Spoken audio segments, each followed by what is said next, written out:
안녕하세요. 사연에 빠지다의 DJ 민영입니다. 오늘도 두 가지 사연 준비되어 있는데요. 끝까지 들어주시고 구독과 좋아요 버튼 잊지 말아주세요. 그럼 오늘의 사연 바로 시작할게요. 안녕하세요. 저는 곧 태어날 공주님까지 포함해 두 아이의 엄마이자 30대 후반의 핸드메이드 쇼핑몰 운영자입니다. 나름 입소문이 나서 매출을 꾸준하게 올리고 있답니다. 물론 저의 본업은 아니지만요. 어머니께서는 언니나 남동생처럼 회사 일을 배워보기를 원하셨지만 저는 책상 앞에 앉아서 컴퓨터만 주구장창 보는 일은 못하겠더라고요. 그래서 친정어머니께서는 차라리 공방을 하나 운영하는 것이 어떻겠느냐고 하시면서 건물의 한쪽을 내어주셨어요.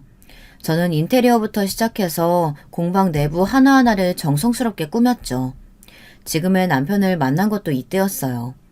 남편은 실내 인테리어를 전문적으로 하는 디자이너로 저의 공방을 책임져 주었습니다. 당시 저는 인테리어에 대해서는 아무것도 모르고 오로지 평범함을 거부한 채 독특함을 추구하던 답없는 공방 주인이었고요. 남편은 잔뼈가 굵은 전문가였답니다. 당연히 실랑이가 생기고 저는 왜 안 되느냐고 따지고 남편은 불가능한 것을 왜 자꾸 이야기하느냐고 답답해하고 지금 생각해보면 남편이 보살이나 다름이 없었지 않나 싶어요. 진상 고객을 끝까지 참아주고 가능한 범위 안에서 해결책을 제시해 주었거든요. 그렇게 만난 것이 인연이 된 남편과 저는 그 이후에도 의외의 장소에서 자주 부딪히게 되었답니다. 핸드메이드 관련 이벤트와 마켓에서 말이죠. 자꾸 보면 정든다고 그렇게 마주치다 보니 같이 밥도 먹고 영화도 보고 유명 전시회도 가고 멀리 바람도 쐬러 다녀오고 그렇게 저희는 연애를 시작했죠. 물론 시작부터 쉽지는 않았어요. 친정어머니가 아주 기를 쓰고 말리셨거든요. 남편과 제가 10살이나 나이 차이가 나기 때문이기도 했지만 더 큰 이유는 따로 있었죠. 남편에게는 전처아의 사이에 1살 된 아들이 있었고 그 아이를 남편이 키우고 있었기 때문이죠. 남편이 그 사실을 숨긴 적도 없거니와 데이트할 때 아이랑 함께 만났거든요. 물론 친정어머니 마음을 모르는 것은 아니었습니다. 남의 자식을 키운다는 것이 쉬운 일은 아니었으니까요. 그렇다고 잘 해낼 수 있다는 자신감이나 아니면 별것 아니라고 생각하는 것도 아니었어요. 저도 고민이 많았습니다. 하지만 남편이 워낙 성실하기도 했고 저와 아이가 잘 지내다 보니 친정 어머니의 마음이 조금씩 움직이셨고 결국에는 결혼을 허락해 주셨죠. 지금은 저보다 남편을 더 많이 의지하시는 것 같아 질투가 날 정도랍니다. 시댁은 제가 너무 어린 것이 걱정됐지만 그래도 싹싹하고 아이와 잘 지내는 것 같아 안심이라고 하시며 흔쾌히 허락을 해주시더라고요. 그렇게 저는 남편과 나름 어려운 고비를 넘기며 결혼에 골인할 수 있었죠. 그런데 결혼을 준비하면서 느꼈지만 동서가 참 이상한 사람이더라고요. 남편에게는 2살 차이 나는 남동생이 있었는데요. 당연히 저보다도 나이가 많은 동서였어요. 동서는 제가 처음 인사 갔을 때부터 좀 이상하더라고요. 첫인상이 이렇게까지 나쁜 사람은 처음이었거든요. 아주 머리부터 발끝까지 나 명품 사랑해요 라고 붙여둔 사람처럼 어디 하나 빠지는 곳 없이 휘감고 있더라고요. 그 흔한 머리핀까지 말이죠. 근데 그게 또 조잡해서 명품을 이렇게 두르고도 없어 보일 수 있구나 싶은 생각이 들었죠. 동서는 저를 힐끔 보더니 기분 나쁜 미소를 지으며 고개를 끄덕이더라고요. 그래도 첫 인사 자리인데 싶어서 억지로 미소를 지으며 마주보았죠. 그날은 서로 한마디도 섞지 않았어요. 하지만 집을 나서면서 저는 솔직하게 남편에게 동서에 대한 첫인상이 좋지 않다고 고백했죠. 남편은 한숨을 내쉬며 되도록 부딪히지 않는 것이 좋겠다고 하더라고요. 그게 무슨 의미야? 동서한테 내가 조심스럽게 행동해야 할 이유가 있어? 내 동생이 대릴 사이로 들어간 건 알고 있지? 사돈이 아버지 공장의 제일 큰 고객이기도 해서 좀 성격이 유별나도 가족들이 아무 말 못하고 있거든. 남편은 제 성격에 부딪힐 것은 불보듯 뻔한 일이지만 그래도 너무 날카롭게 반응하지 말라고 당부했죠. 저는 말로는 대답을 했지만 만약 저한테 이상하게 굴면 가만히 있지는 않겠다고 생각하고 있었어요. 그래도 제가 맏며느리고 나이는 어리지만 윗사람이잖아요. 제가 실수한 것을 알려주면 겸허하게 받아들이겠지만 아니라면 가만히 있을 이유가 없었죠. 그렇게 나름 결의를 불태우는데 문제의 사건이 터졌어요. 그날은 시어머니와 예물을 보러 가는 날이었어요. 남편과 사전에 커플 시계를 하는 것으로 이야기가 끝났기 때문에 저는 가벼운 마음으로 약속 장소로 나갔죠. 저는 반지가 공방일할 때 불편하기 때문에 애당초 생각조차 하고 있지 않았지만 시어머니께서는 아쉬워하셨어요. 남편은 두 번째지만 저는 처음이니 그래도 반지를 맞추는 것이 낫지 않겠냐고 하셨죠. 하지만 제가 시계도 의미 있어서 좋다고 웃으며 말하자 결국은 고개를 끄덕이셨답니다. 저는 평소 자주 가는 매장으로 시어머니를 모시고 갔어요. 물론 직원들에게는 아는 척하지 말아달라고 미리 당부를 했죠. 시어머니께서는 제게 잘 어울릴 만한 시계를 진지하게 함께 고민해 주셨어요. 남편이 올 때까지 여유롭게 이것저것 손목에 올려보고 기다리는데 소란스러운 소리와 함께 동서가 등장했죠. 그날도 어김없이 다양한 명품으로 덕지덕지 꾸며서는 말이죠. 손에 화려한 반지가 얼마나 많은지 보는데 무겁지도 않나 싶을 정도였어요. 어머, 여기서 뵙네요? 오늘 예물하러 오셨나봐요. 하긴 여기 보석들이 예쁘긴 하죠. 근데 형님한테 어울릴 만한 게 있으려나 모르겠네요. 형님이 감당하기에는 가격대가 좀 높을 텐데 말이죠.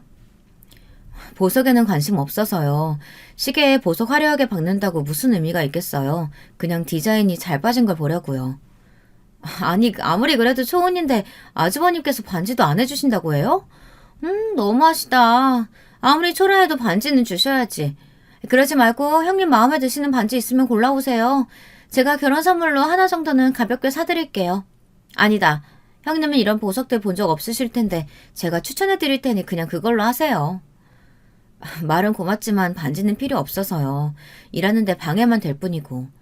부끄러워하지 마시고 어디 보자. 이 반지는 어떠세요? 저는 분명 거절의 의사를 보였지만 동서는 들은 척도 하지 않고 반지를 하나 고르더니 꺼내달라고 하더라고요. 가운데 커다란 보석이 자리 잡고 있는데 누가 보더라도 결혼식에 어울리는 디자인은 아니었어요. 솔직히 말하면 좀 촌스럽다는 생각이 들 정도였죠. 동서는 저를 보면서 빙글빙글 웃고 있었어요. 순간 일부러 저런 반지를 권했다는 것을 바로 알 수 있었죠. 짜증이 올라왔지만 남편의 당부도 있고 이 상황에서 동서의 눈치를 보는 시어머니 입장을 생각해서 저는 웃으며 다시 반지를 거절했답니다. 형님, 자꾸 거절하는 것도 무례한 일이죠. 보석 큰 것이라도 하나 챙겨보라고 권하잖아요. 그냥 감사합니다 한마디 하면 되는 건데 힘드세요 그게? 글쎄요 동서, 나는 반지가 전혀 고맙지 않아서 나한테는 필요 없기도 하고 그렇게 마음에 들면 동서가 하지 그래요? 동서한테 아주 잘 어울릴 것 같은데 지금 하고 있는 반지랑 같이 하면 아주 좋을 것 같아서요. 졸부 느낌도 나고. 뭐라고요? 졸부? 형님 지금 저한테 졸부라고 하셨어요? 제가 그런 말을 할 리가 없잖아요. 잘못 들으신 것 같은데요. 저는 고급스러운 느낌 난다고 했어요. 동서는 졸부라는 단어에 민감하게 반응하더니 저를 노려보더군요. 저는 천연덕스럽게 그런 일 없다고 말하며 다른 말로 포장을 했죠. 하지만 주변 사람들이 저희의 이야기를 들은 모양인지 다들 웃음을 참는 것이 보이더군요. 특히 1년에서 구경한 것이나 다름없는 시어머니께서도 시선을 돌리시며 헛기침을 하셨죠. 이 모든 것들 때문인지 동서의 얼굴이 하얗게 질려가더라고요. 그리고는 입고 있는 원피스와 같은 붉은색으로 삽시간에 변했죠. 동서는 서둘러 잘 골라보라고 말하고는 다른 쪽으로 갔어요. 시어머니께서는 낮은 목소리로 굳이 건드려서 좋을 것 없는데 왜 짓궂게 그러냐고 흘기면서 말씀하셨어요. 하지만 표정은 밝으신 것이 내심 기분이 좋아 보였죠. 저는 죄송하다 말씀드리고는 시어머니께서 골라주시는 시계로 하겠다고 애교스럽게 말했어요. 하지만 이 일이 동서한테는 무척이나 뼈아픈 일이었나 보더라고요. 신혼여행을 다녀오는데 집이 어수선하더군요. 저희는 결혼하고 시댁에서 살림을 시작하기로 했습니다. 물론 남편은 분가하자고 했지만 아직 서툰 것이 많은 저는 시댁에서 살면서 시어머니 손맛도 배우고 아이를 키우는데도 도움을 받고 싶었거든요. 친정에서도 오히려 그렇게 하는 것이 좋다며 의외로 적극 지지해 주셨고요. 그래서 남편이 쓰던 2층을 부부 침실로 인테리어도 다시 하고 안에 가구까지 완벽하게 다 바꿨답니다. 그런데 그렇게 제가 골랐던 가구들이 밖에 다 나와 있더라고요. 그리고 주문한 적 없는 것들로 채워져 있었고요. 한눈에 저는 이 가구들이 이탈리아 유명 가구라는 것을 알아볼 수 있었어요. 이 브랜드는 친정어머니의 최애 브랜드로 저희 집 안방도 이 가구로 되어 있거든요. 저는 이게 무슨 일인가 싶어 시어머니에게 다가가 물었죠. 시어머니께서도 당황스럽다는 얼굴로 이게 무슨 일인지 모르겠다고 대답하셨어요. 하지만 의문은 곧 해결되었습니다. 동서가 웃으면서 차에서 내리더라고요. 어머, 형님 벌써 오셨어요? 신혼여행 갔다고 하시더니 어떻게 이렇게 금방 오세요? 못해도 유럽은 다녀오셔야 신혼여행인데 제가 다 아깝네요. 저나 그이나 하고 있는 일이 있으니까요. 우리가 노는 사람들도 아니고 자리를 길게 비울 수 없잖아요. 그런데 이게 다 무슨 일이에요, 동서? 형님 신혼방 봤는데 너무 없어 보이더라고요. 이런 말까지 하기는 좀 그렇지만 디자인도 구리고 색감도 엉망이고 무슨 거지들이 사는 방 같길래 제가 동서된 사람으로서 그냥 넘어갈 수가 있어야죠. 동서의 말에 혈압이 바로 오르더군요. 한번 해보자는 의미인가 싶기도 했고요. 저는 치밀어 오르는 화를 누르면서 얼마 전에 새로 구입한 가구이며 남편과 제가 충분히 의논해서 결정한 것이라고 말했죠. 하지만 동서는 막무가내더군요. 어떻게 그런 유치하고 싼티가 줄줄 흐르는 것으로 가구를 정할 수 있느냐고 하더니 남편을 바라보며 말했어요. 진짜 아주버님 너무하신다. 본인은 한번 다녀왔기 때문에 이런 것들 아무렇지 않겠지만 여자한테는 아니거든요. 그것도 우리 형님은 처음이신데 어떻게 이렇게 대충 해치우고 만다는 식으로 하실 수가 있어요? 신혼여행도 그래. 이때 아니면 두 분이 언제 해외여행 가보실 수 있다고. 동서, 말 참 이상하게 하네요. 그리고 내가 언제 동서더러 신경 써달라고 한 적 있어요? 왜 말하지도 않은 것을 오지랖대면서 나서세요? 제 말에 동서가 잠시 흠집 몸을 떨더니 저를 똑바로 바라보았어요. 저 역시 지고 싶은 마음은 없었기 때문에 같이 노려보았죠. 아마 그동안 다른 사람들은 동서의 말에 다 따르기만 했던 것 같은데 저는 절대 그렇게 넘어가고 싶지는 않았거든요. 한동안 그렇게 눈싸움을 하다가 동서가 갑자기 피식 웃으면서 눈을 아래로 내렸어요. 그러면서 초라하게 보이도록 하고 싶지 않아서 나섰더니 괜히 욕만 먹는다고 하더군요. 그리고는 어깨를 으쓱이며 그래도 자신이 선물했으니 이왕이면 좋은 것으로 바꾸라고 했어요. 당연히 동서가 준 가구가 고급인 것은 알고 있었어요.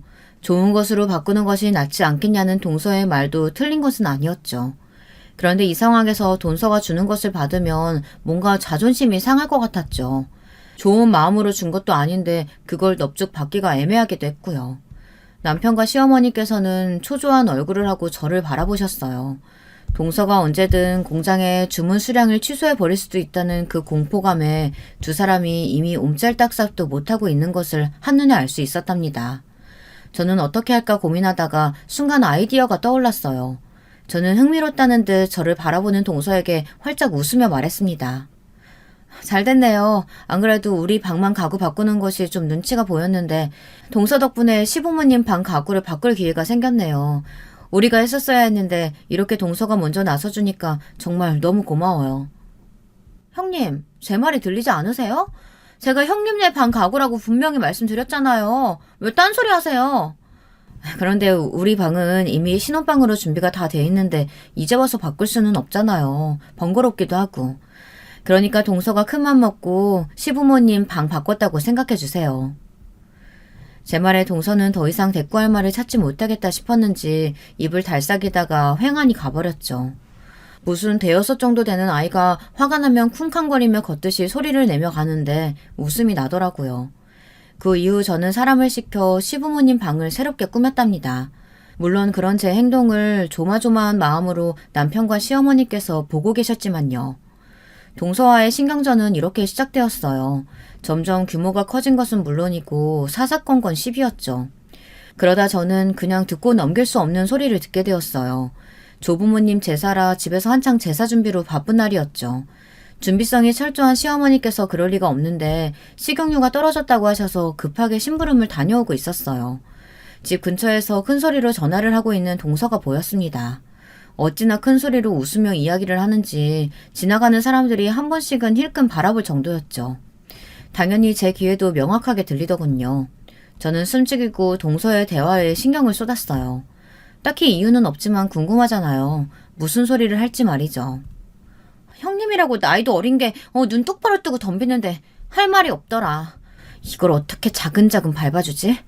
입고 다니는 꼴 봐서는 이전 형님처럼 개털인 것 같은데 뭐가 그렇게 당당한지 할 말 다 하는 거 있지? 주제. 안 그래도 자꾸 눈에 거슬리면 이전 형님한테 했던 것처럼 해볼까 싶어. 한 번이 어렵지 두 번이 어렵겠어? 괜찮아. 내가 꾸민 거 알면 뭐 이미 이혼했고 각자 갈 길 갔잖아. 그럼. 들었지. 원래 좀 이상했잖아. 내가 뭐라 말만 하면 겁을 잔뜩 먹고서는. 내가 뭘. 이전 형님이 잘못한 거지. 안 그래도 아기 때문에 스트레스 받는데 입덧이 무슨 소리야. 감히 내 앞에서 입덧을 해? 자기 무덤 자기가 판 거야. 그래. 잠깐이지만 저는 비명을 지르고 싶은 것을 겨우 참고 조심스레 발걸음을 옮겼어요. 걸어가는데 등에 소름이 돋으며 머리칼이 쭈뼛하고 서는 기분이었죠. 결혼 전에 데이트하면서 남편에게 이혼한 이유를 그렇게 물었지만 단순한 성격 차이라고만 하더라고요. 자신도 잘 모르겠다고 하면서요. 저는 통화 처음에 밟아주겠다는 둥, 이전 형님에게 했던 것처럼 해주겠다는 둥의 말을 떠올리며 조심해야겠다고 생각이 들었어요. 집으로 들어갔더니 한창 제사 음식 준비 중이던 시어머니께서 놀란 눈을 하고 저를 보시더라고요. 나가서 무슨 일이 있었느냐고 말이죠. 잠깐 나갔다 왔는데 안색이 확 달라졌다며 걱정을 하셨죠. 저는 차마 방금 들었던 이야기를 말하지 못했어요. 제가 제대로 좀 더 알아봐야겠다 싶었거든요. 그래서 아무렇지 않은 척 하는데 벨이 울리며 동서가 들어왔죠. 동서는 제사 음식 준비하는 것을 삥 둘러보더니 몇 개 음식을 먹고는 고개를 끄덕이더라고요. 그러면서 시어머니께 음식이 저번보다 간이 좋다며 집에 갈 때 조금씩 가져가도 되겠느냐고 하더군요. 저는 어처구니가 없었지만 엿들었던 전화를 떠올리며 아랫입술을 깨물었어요. 살짝 녹음 못했던 것이 후회가 되더군요. 형님은 오늘따라 말이 없으시네요? 그런가요? 음식 배운다고 정신이 좀 없어서요. 동서도 어서 와서 좀 거들어요. 제가요? 저 집에서 손에 물 묻혀본 적 없어요. 집안일 하는 사람이 따로 있거든요. 그 사람들 두고 제가 나서서 하는 건 좀 아니죠. 안 그래요? 그건 동서네 집이고 여기선 아니잖아요. 여기라고 다를까? 어머니 계시고 형님 계신데 굳이 제가 나설 필요가 뭐가 있겠어요. 거기다 오늘 네일케어 받아서요. 형님은 이런 거 잘 모르시겠지만 이거 보통 네일 아니거든요. 네일케어야 샵 가서 받는 건 다 똑같죠. 동서는 특별한가 봐요. 당연하죠. 아직 국내에 들어온 지 얼마 되지 않은 따끈한 신상 디자인이라고요. 이걸 하려고 얼마나 돈을 들여 예약했는데요. 연예인들서만 전문적으로 한다는 곳에서 했다고요. 이런 고운 손에 음식 기름이나 양념 따위 묻힐 순 없어요. 그러니까 오늘은 형님이 좀 수고하세요. 그런데 형님, 그 앞치마 너무 잘 어울린다. 평생 딱 그 패션으로 살 사람처럼 너무 찰떡이세요. 동서는 기분 나쁜 웃음을 지으며 승리자처럼 고개를 쳐들고 주방을 나갔어요. 마음 같아서는 당장 따라 나가서 그 머리채를 잡고 흔들고 싶었지만 오늘은 참자, 저 사람이 무슨 짓을 저질렀는지 알 때까지는 참자, 이렇게 중얼거리며 가만히 주먹만 세게 쥐었죠. 시어머니께서는 잘 참았다고 하시면서 제 등을 쓸어내리셨어요. 저는 시어머니께 저렇게 방자하게 굴고 있는데 왜 참으시냐고 물었죠. 시어머니께서는 시아버지 공장 이야기를 꺼내시며 최근 몇 년간 공장이 상당히 어려웠는데도 지금까지 직원들 월급 줄 수 있는 이유가 다 동서네 집안 덕분이라고 하더군요. 그래서 어쩔 수 없이 이렇게 지낸다고요. 동서네 집안에서 나몰라라 하는 순간 공장은 당장이라도 돌아가는 기계를 중지시킬 수밖에 없다고 한숨마저 내쉬셨죠. 동서네 집안에서 소개시켜준 업체가 70%가 넘는다는 말에 저는 그동안 장기적으로 계약을 맺어온 곳은 없느냐고 물었어요. 있었지. 있었는데 그곳에서도 다들 경기가 어려우니까 다른 곳에 흡수되기도 하고 폐업 절차 밟기도 하고 그러다 보니 지금 상황까지 왔어. 우리처럼 작은 기업들은 버티기가 어려웠잖아. 요 몇 년간. 이야기를 하시면서도 몇 번이나 한숨을 내쉬는 시어머니를 보는데 마음이 아프더라고요. 시아버지께서는 이런 상황 때문인지 동서와 마주치는 상황을 피하시려고 가족 모임에도 잘 참석하지 않으실 정도라고 했어요. 저는 속상해 보이는 시어머니를 꼭 안아드리며 속으로 생각했어요. 어떻게든 시댁에 도움이 되고 싶다고 말이죠. 조부모님 제사는 금방 끝이 났어요. 제사 내내 동서는 의자에 다리를 꼬고 앉아서는 경건하게 제사를 치르는 가족들을 비웃는 듯 한숨을 내쉬었어요. 껌을 씹는 소리는 옵션이었죠. 남편은 치밀어 오르는 화를 참아가며 동서가 있는 방향으로는 고개도 돌리지 않았죠. 서방님께서는 가족들 분위기에 위축되셨는지 고개 한번 제대로 들지 못하셨고요. 그렇게 제사가 끝나자마자 서방님께서는 내일 일찍 출근해야 한다며 동서를 재촉했어요. 당연히 동서는 자신이 일찍 출근하는 것도 아닌데 왜 서둘러야 하느냐며 서방님께 따지듯이 말했죠. 서방님은 사색이 되다 못해 얼굴이 흑빛으로 변하기까지 했습니다. 하지만 더 문제는 서방님보다 더 불편하다는 얼굴로 앉아 계시는 시부모님들의 안색이 점점 더 나빠지셨어요. 반복되는 재촉에 동서는 아쉬운 듯 입맛을 다시고는 서방님께 짜증을 내며 자리에서 일어났죠. 문제는 그것만이 아니었어요. 갑자기 동서가 가족여행을 가자고 하더라고요. 남편에게 물어보니 그동안 가족여행은 남편과 시부모님이 함께 다녀왔다고 하더라고요. 그래서 이번에도 당연히 그럴 줄 알았다고 하며 갑자기 무슨 바람이 불었는지 모르겠다고 하더군요. 저는 동서에게 이미 일본 온천여행을 계약하고 있다고 말했어요. 저한테 말도 없이 지금 가족여행을 계획하셨다는 말씀이세요? 그동안 가족여행은 그렇게 갔다고 하던데요. 동서는 사돈 어른들과 함께 갔다고 들어서 당연히 이번에도 그렇게 되는 줄 알았죠. 이전에는 그렇게 했지만 이번부터 달라질 수도 있잖아요. 어떻게 저한테 상의도 없이 결정하세요? 감히? 저는 동서의 마지막 말인 감이라는 단어가 무척이나 거슬렸어요. 도대체 이 사람은 얼마나 잘났기에 이런 단어를 쓰는 걸까 싶었죠. 동서는 제가 말이 없자 고삐 풀린 망아지처럼 날뛰기 시작했어요. 형님네 집에서는 어떻게 가르치시는지 모르겠는데요. 제가 형님보다 나이도 많고 이 집에서 며느리로 더 오래 살았잖아요. 그럼 적어도 저하고 상의는 하셨어야죠. 아직 배울 거 많은 사람이 왜 그렇게 경우가 없어요? 그리고 고작 일본 온천이요? 거기 가서 뭘 하시려고요? 온천이야 한국에도 많아요. 굳이 그것 때문에 일본 간다니 정말 어처구니가 없네요. 그렇게 따지면 어딜 가든 같은 거 아니에요? 한국에서 할 수 있는 것들이 많은데 뭐하러 멀리 가요. 동서가 북유럽으로 가자고 했는데 거기도 우리나라랑 다를 바 없잖아요. 형님, 지금 어디를 비교하세요? 제가 가자고 하는 곳은 프레딧한 공간이죠. 어중이 떠중이들이 돌아다니는 그런 곳이 아니란 말이에요. 동서, 프라이빗, 프레딧이 아니라 프라이빗이라고 해야죠. 저는 잘 하지도 못하는 영어를 억지로 섞어 쓰는 동서를 보며 틀린 부분을 정정해 주었어요. 침묵이 흐르더군요. 순간 아차 싶은 생각이 들었어요. 자존심 강한 동서가 분명 꼬투리를 잡겠구나 싶었거든요. 하지만 의외로 동서는 허둥거리며 전화를 끊더라고요. 저는 의외라고 생각하면서 문자로 가족여행은 일본으로 계획 세웠으니 함께 갈 생각이 있으면 미리 말해달라고 남겼죠. 저는 그때까지만 하더라도 동서가 가족여행을 함께 갈 것이라고는 조금도 생각하지 못했어요. 저는 친정 식구들과 자주 가던 료칸에 예약을 걸었어요. 당연히 제일 좋은 곳으로 하고 싶었지만 그 방은 아이와 지내기 조금 불편해 한 단계 낮은 곳으로 결정했어요. 다다미 구조가 아이가 돌아다니기 훨씬 더 좋았거든요. 그렇게 이것저것 여행 준비를 하는데 갑자기 동서가 자기네도 함께 가자고 하는 거예요. 당연히 당황했죠. 다행스럽게도 같은 급의 방이 남아있어 급하게 추가 예약까지 하고 비행기는 동서에게 알아서 하라고 했어요. 여행 당일 공항에 모인 가족들은 다들 동서의 눈치를 조금씩 보기 시작했죠. 이제는 무슨 습관 같은 것이었어요. 오죽하면 아이도 제품에 안겨서 동서를 힐끔거렸을까요? 하지만 동서는 그런 시선을 즐기는 사람처럼 보였습니다. 비행기 수속을 마치고 들어가는데 정말 어이없는 상황을 목격하고 말았어요. 서방님은 저희와 같은 이코노미를 타는데 동서는 비즈니스라고 하더라고요. 아니 저희가 먼저 비행기를 예약했으니 어쩔 수 없다고는 하지만 어떻게 서방님은 내버려두고 자신만 비즈니스를 탈 생각을 하는지 좀 당황스럽더군요. 물론 충분히 동서라면 그럴 수 있다고 생각했지만 막상 그 상황을 눈앞에서 목격하니 기분이 이상하더라고요. 하지만 저는 곧 빵 터지고 말았어요. 서방님께서 너무나도 편안한 얼굴로 시부모님과 함께 나란히 앉으시더라고요. 여기 자리 너무 좋다는 말까지 하시면서요.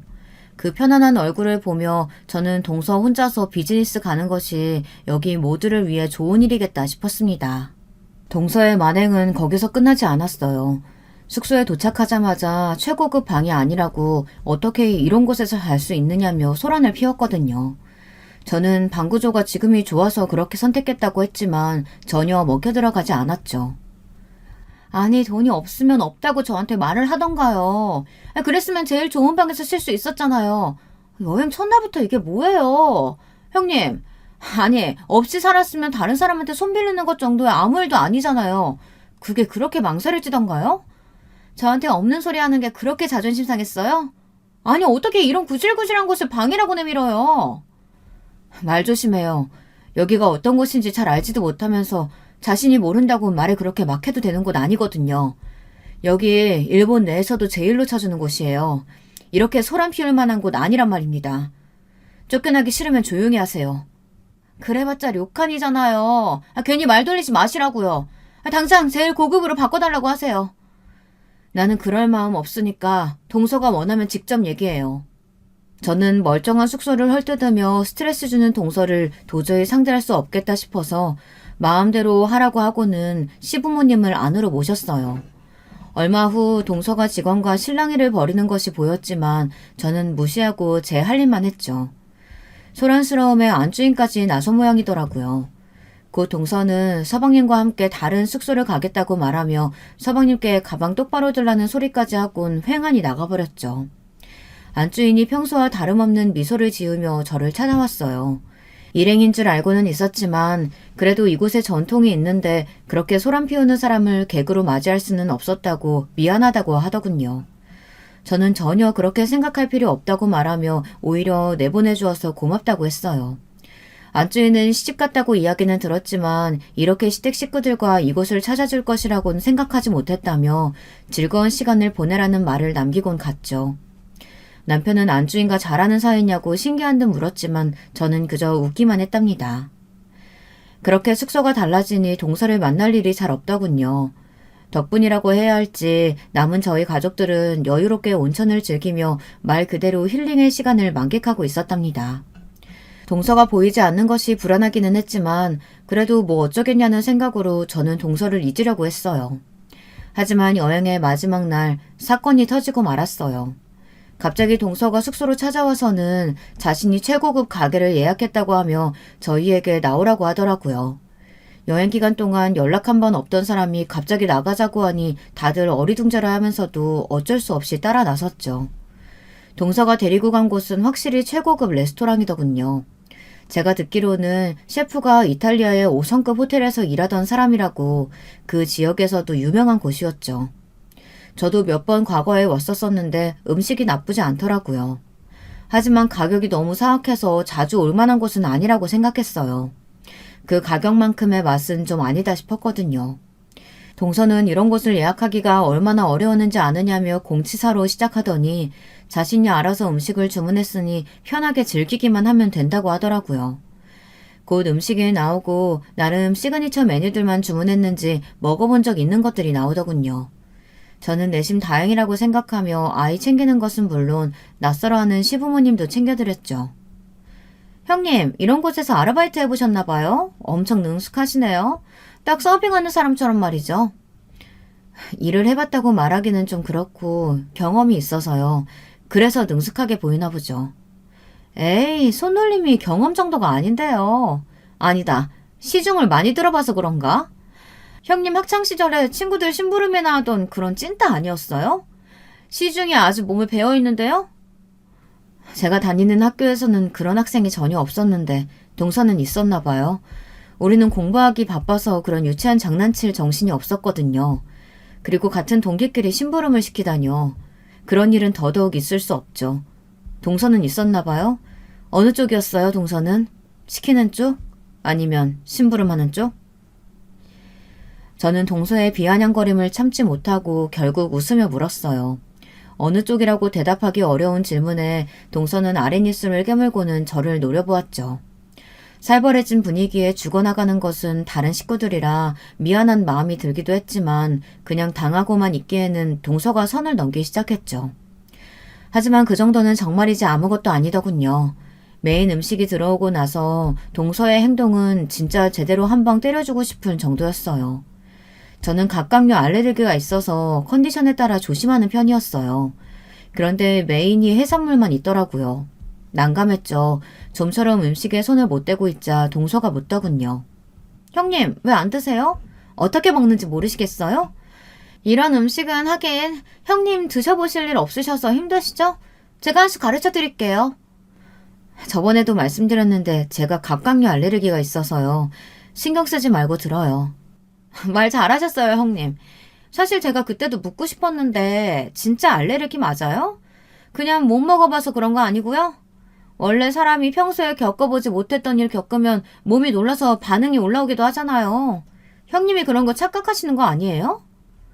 재수씨, 말씀이 과하시네요. 이 사람에 대해서 뭘 하신다고 그렇게. 여보, 잠깐만요. 동서는 말을 참 기분 나쁘게 하는 재주가 있네요. 저를 어떻게 보셨는지 모르겠지만 해산물을 먹지 못할 환경은 아니거든요, 제가. 그리고 동서는 알레르기에 대한 상식이 없어도 어떻게 그렇게 없을 수가 있는지 정말 어처구니가 없네요. 그게 경험 때문인 것 같아요?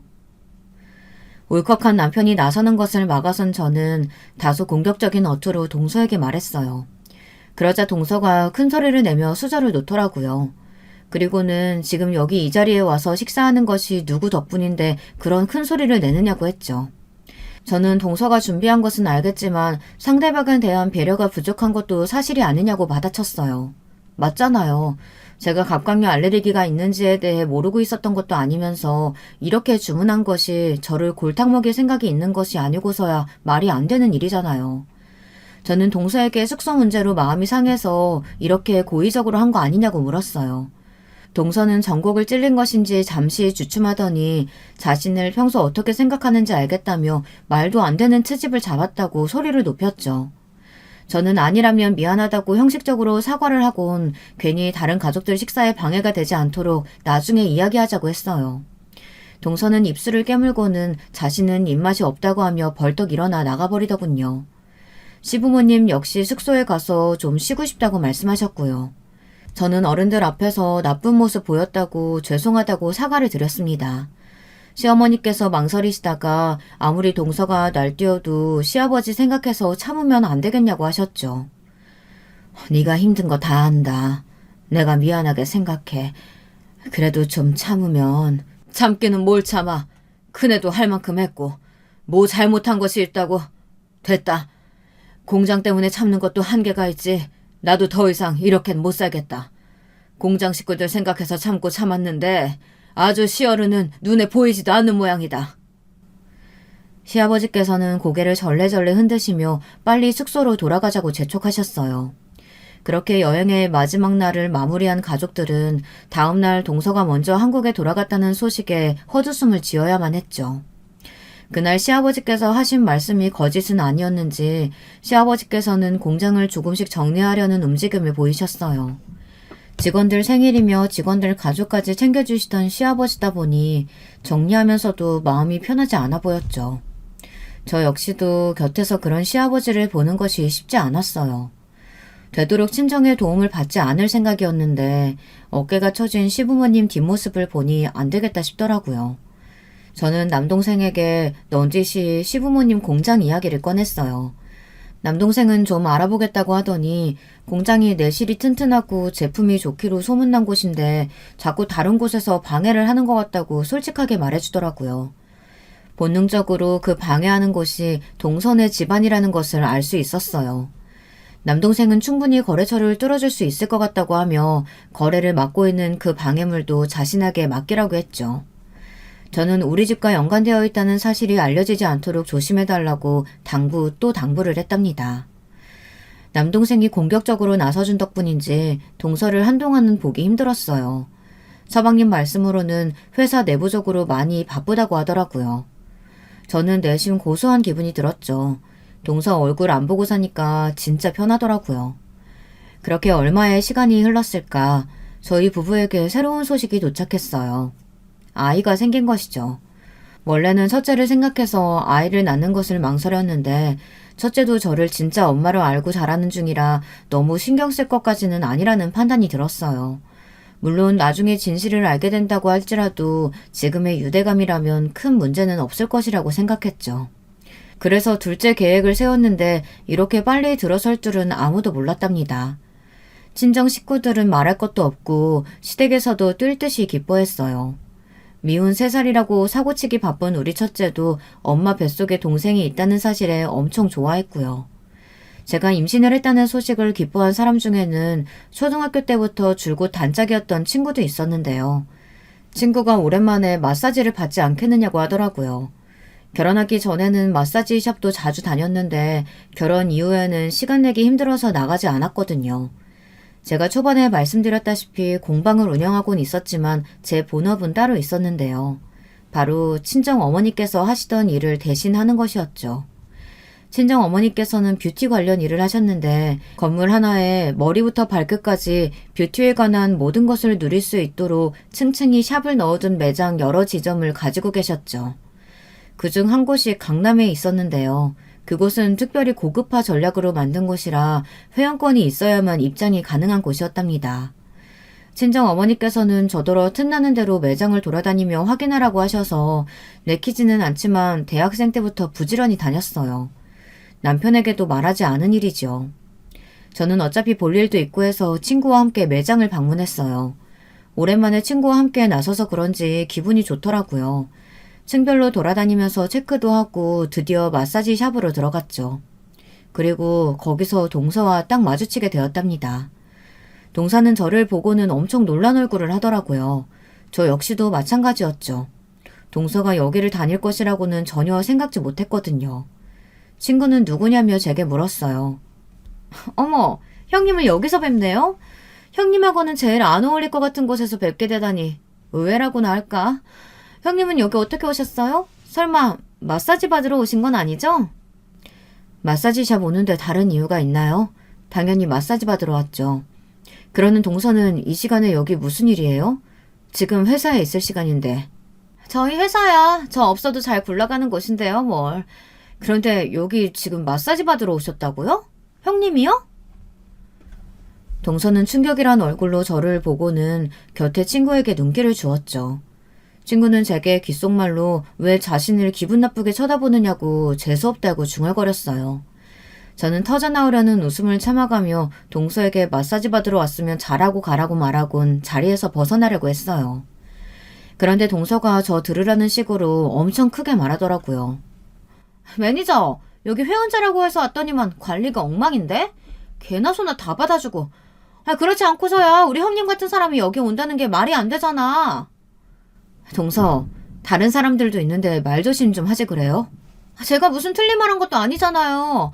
회원권 비싸게 끊고 여길 이용하는데 다른 사람들이랑 똑같은 대접 받으면 좋겠어요? 상상하고 싶지도 않지만 형님, 혹시 무료 쿠폰 있어서 들고 오신 건 아니죠? 아니면 여기 친구분이 회원이라서 그냥 체험 삼아 오신 건가? 어느 쪽이든 격 떨어지는 건 마찬가지네요. 하여튼 매니저, 여기 소문 듣고 왔는데 소문값도 못하는 것 같네. 이봐요, 말이면 단 줄 알아요? 지금 당신이 어떤 실수했는지 알기나 하냐고요. 가만히 듣고 있던 친구가 화를 내며 말했지만 동서는 들은 척도 하지 않았죠. 그리고는 괜히 여기까지 나왔다고 말하며 매니저에게 이런 고급 마사지샵에서 무료 쿠폰이나 뿌릴 줄은 몰랐다고 투덜거렸죠. 매니저는 당황한 기색이 역력했어요. 제가 누군지 이미 아는 사람으로서 당연한 반응이었죠. 그때였어요.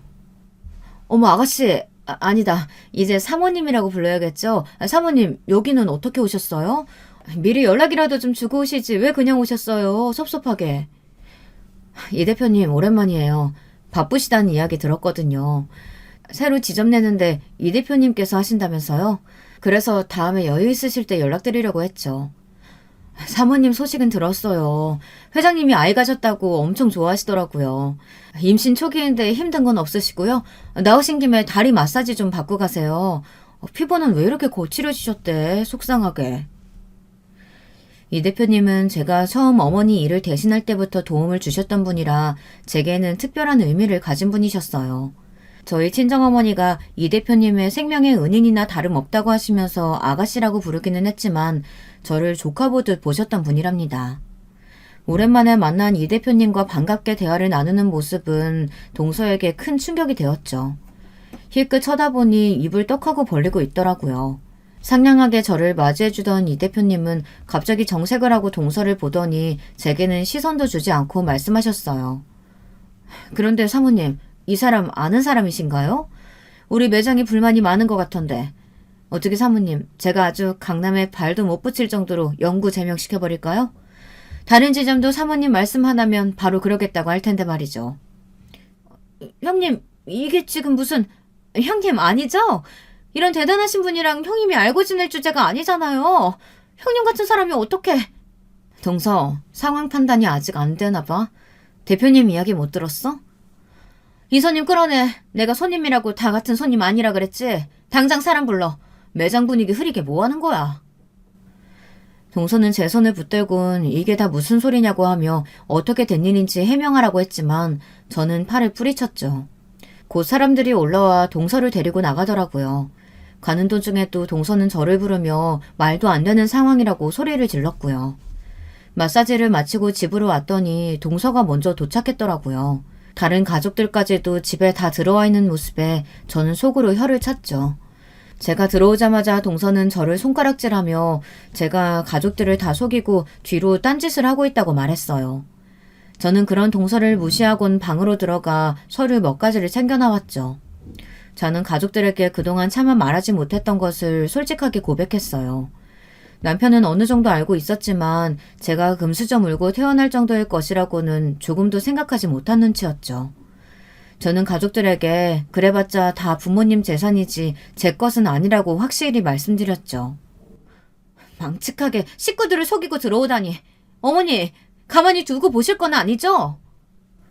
우리한테 피해 준 것도 없는데 무슨 큰 문제라고. 그네 말대로 그 재산이 우리랑 무슨 관계가 있어서. 아버님, 그렇게 나오시면 안 되죠. 지금 우리를 속였잖아요. 어떻게 그걸 넘어가실 수 있어요? 처음부터 거짓말로 시작했는데. 그런 동서는 뭐가 그렇게 떳떳하다고 그런 말을 하는데요. 내가 이 자리에서 동서가 무슨 짓을 했는지 다 이야기해볼까요? 동서는 제 말에 잠깐 멈칫하기는 했지만 곧 자신은 떳떳하다고 말했죠. 저는 숨겨놨던 자료를 꺼내며 말했어요. 아이의 친모에게 동서가 저지른 끔찍한 만행들을 말이죠. 임신한 순간부터 시작해서 사람들이 모르는 곳에서 겁을 주고 괴롭히고 심지어 아이가 태어나서 친모의 가족을 인질로 삼아 끊임없이 괴롭혔다는 그 모든 증거들을 내밀었죠. 언니가 넘겨준 자료들은 그런 디테일한 부분까지 다 조사가 되어 있더라고요. 그 때문에 시간이 오래 걸리기도 했고요. 아이의 친모는 동서의 괴롭힘에 결국에는 정신을 놓고 병원에 입원한 상태였죠. 남편은 그 소식을 처음 알았는지 몸이 휘청거리더라고요. 동서는 자신은 모르는 일이라며 꾸며낸 것들이라고 했지만 이미 가족들의 눈은 차갑게 식어 있었죠. 그때였어요. 갑자기 가만히 고개만 숙이고 계셨던 서방님께서 벌떡 자리에서 일어나시더니 동서의 뺨을 사정없이 내리치셨죠. 그 소리가 어찌나 큰지 방에 잠들어 있던 아이가 놀래 울음을 터뜨릴 정도였답니다. 동서는 감히 자신을 때렸느냐고 고래고래 소리를 질렀어요. 하지만 서방님께서는 침착한 얼굴로 당장 이혼을 하겠다고 하시며 더 이상은 동서네 집안에서 노예처럼 살지는 않겠다고 하셨죠. 동서는 다들 미쳤냐고 외치며 가만히 두지 않겠다고 했지만 이미 남동생의 도움으로 충분히 자립할 여건이 만들어진 시아버지의 공장은 더 이상 동서가 겁을 주는 도구로서의 역할을 하지 못했답니다. 어디서 그런 힘이 나오시는 것인지 서방님께서는 동서를 질질 끌고는 밖으로 내보냈고 저희는 그런 모습을 가만히 보고만 있었죠. 한 차례 폭풍은 꽤나 길게 이어졌습니다. 동서가 맞았다는 소식에 동서네 집안에서 아주 난리가 났거든요. 하지만 서방님도 그동안 놀고 있으셨던 건 아닌지 동서가 회사 돈을 자기 돈처럼 쓰고 있는 정황을 내밀며 위자료고 나발이고 다 필요 없으니 깔끔하게 이혼이나 하자고 하셨죠. 저야 당연히 반대를 했고요. 그런 자료를 이혼하는 데 쓸 것이 아니라 제대로 고발해야 하지 않느냐고 말이죠.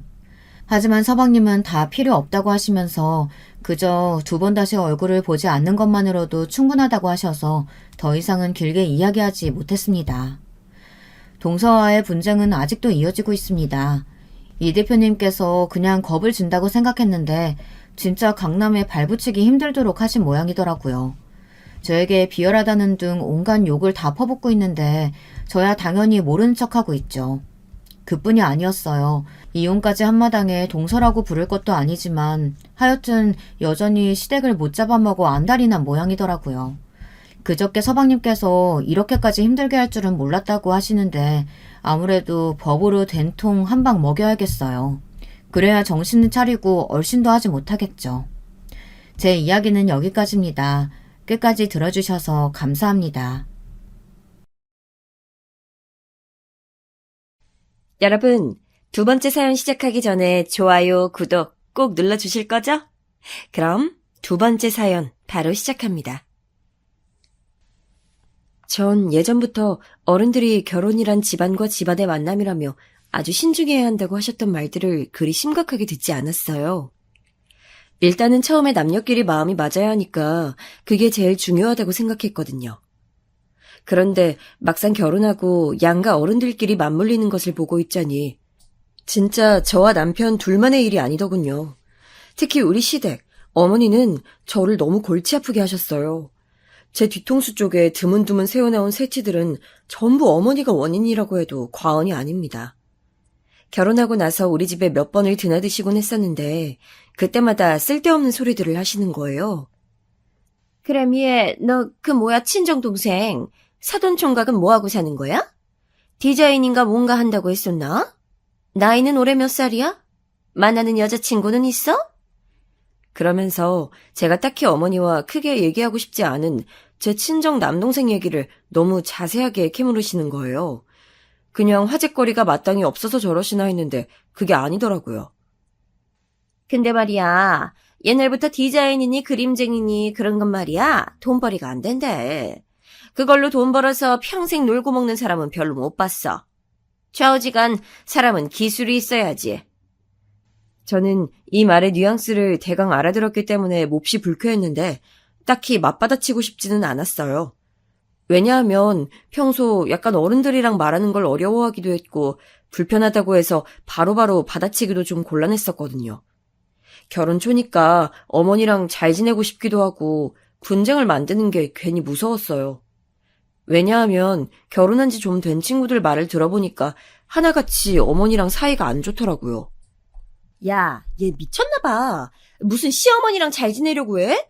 너 그렇게 해봐. 아마 얼마 안 돼서 금방 뒤통수 맞는다.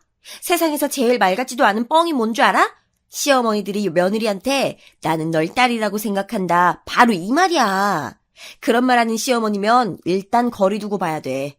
아니, 그냥 아예 뭘 아무것도 하려고 하지 마. 최대한 만나는 거 피해. 이렇게 말을 하는 친구는 시어머니랑 사이가 너무 안 좋아서 급기야 집을 옮겨서 이사해버린 애였어요. 하지만 전 꽤 소심하기도 하고 일을 크게 벌리기 싫어하는 성격이고 웬만하면 많은 일들을 잔잔하게 넘기고 싶어하는 편이에요.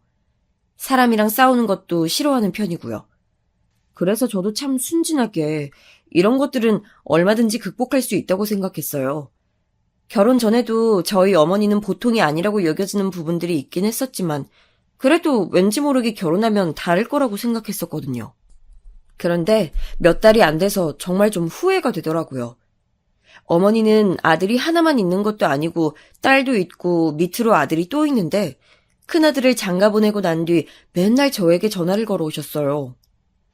미애야, 나 지금 마트 갈 건데 너 살 거 있으면 같이 가자. 내가 지금 니네 집으로 갈게. 그러시면서 차를 끌고 오신 거예요. 초반에야 저도 시어머니랑 사이좋게 장도 보고 어쩌고 그런 걸 좋아했었어요. 왜냐면 저희 어머니는 나이도 젊으신 편이었고 나름 본인이 아주 신식 시어머니인 걸 강조하시는 분이었거든요. 나 같은 시어머니는 진짜 없을걸? 요즘 세상에 시어머니 짓 했다간 며느리들이랑 잘 지내기 힘들어. 하여간 나 때는 얼마나 고생했는지 니네 세대들은 모를 거다. 범석이네 할머니 말이야. 진짜 아주 지독한 분이었어. 얼마나 나를 갖다가 부려먹고 힘들게 하든지. 범석이 고모들까지 아주 그런 원수들이 없었다니까. 어머니는 저랑 얘기하는 게 재밌어 보이시긴 했는데 거의 제가 외워버릴 정도로 저에게 본인 시댁욕을 하시더라고요. 아직도 살아계시는 시할머님, 결혼할 때 뵀던 고모님들에 대한 욕을 끝도 없이 하시는 거예요. 근데 정말 코미디인 건 말이에요. 그렇게 시댁을 싫어하시면서 본인이 아주 똑 닮은 행동을 한다는 걸 전혀 인식을 하지 못하시더라고요. 범석이네 고모들이랑 할머니가 말이야. 아우 정말 얼마나 심하게 우리 집을 무시했는지 몰라. 뭐 일단 범석이 할머니가 돈이 좀 있긴 하거든. 우리 집도 나쁘진 않았는데 할머니는 그 가짠치도 않은 재산 가지고 얼마나 나를 하녀 부리듯이 했는지 모른다니까. 우리 친정 쪽 가족도 무시하는 투로 말하고 내가 그때 들이받지 않은 게 얼마나 한이 되는지 몰라. 그러면서 뭐라 하시지만 좀 지나고 보니 어머니도 저에게 괜히 제 동생 얘기를 물으면서 무시하시듯 말씀하셨어요. 제일 무서운 게 욕하다가 닮는 거라고 하더니 그게 딱 저희 어머니 꼴인 것 같아서 너무 짜증이 나더라고요. 미애 니네 그 친정동생 사돈총각 피부는 왜 그렇게 안 좋은 거야? 피부과 같은 데 가서 좀 치료받아봐야 되는 거 아닌가? 그렇게 얼굴에 뭐가 우둘투둘 솟아나 있으면 여자들이 안 좋아할 텐데 말이야. 전 무슨 시어머니가 며느리네 친정동생 연애까지 관심을 가지시는 건가 싶어서 황당했어요. 그래도 그냥 대충 말을 하면서 넘기려고 했었고요. 그건 제 동생도 좀 콤플렉스라서 치료 열심히 받고 있는데 좋아지지 않나 봐요. 일단은 노력하고 있으니까 어떻게든 방법을 찾지 않을까요? 대충 이렇게 성의 없이 대꾸를 했는데 어머니 말은 진짜 걱정해서 하는 말인 건지 아니면 저주를 하는 건지 모를 이상한 뉘앙스로 들리더라고요. 근데 피부가 그 모양으로 무슨 암벽 타듯이 울퉁불퉁한 거면 애지간한 치료 받는다고 해서 나아지지 않을걸?